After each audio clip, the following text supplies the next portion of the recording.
In today's video, I'm going to teach you how to configure DKIM for Cloudflare domain. DKIM, or Domain Keys Identified Mail, helps email providers verify that messages sent from your domain haven't been tampered with, which improves deliverability and reduces the chance of your emails going to spam.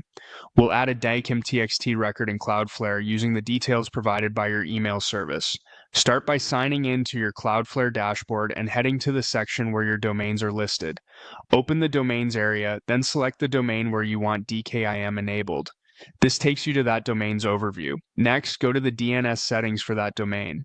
Within DNS, open the records view so you can see and manage all existing DNS records.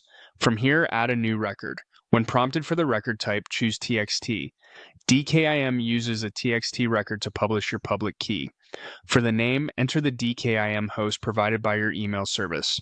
It usually looks like selector domain key, where selector is a short label they give you, such as default or a date-based value.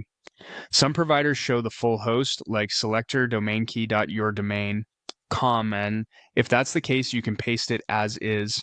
Cloudflare will correctly interpret it. Be careful not to add your domain twice, and don't include extra spaces or quotes. Set the TTL to auto unless your provider specifies a value. Auto works well and lets Cloudflare handle timing. In the content field, paste the DKIM value exactly as given by your email service.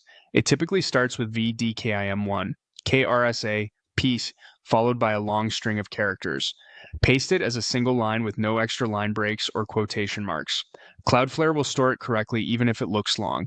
If your provider includes optional tags like tsmaz, keep them exactly as provided. If your dashboard offers a comment field, it's helpful to add something like DKIM for your email service, so you can easily identify the record later. This note is just for your reference and won't affect how DKIM works. Finally, save the record. That's the change done on Cloudflare. DNS updates can take a little time to propagate, often within minutes, but sometimes longer. Once it's live, your email provider can detect the DKIM key and start signing or validating messages accordingly. If you ever rotate keys, you'll update this TXT record or add a new one with a different selector as directed by your provider. And if you use multiple email services, each one will give you its own selector and TXT value to add in the same way. That's it, your DKIM record is now configured in Cloudflare.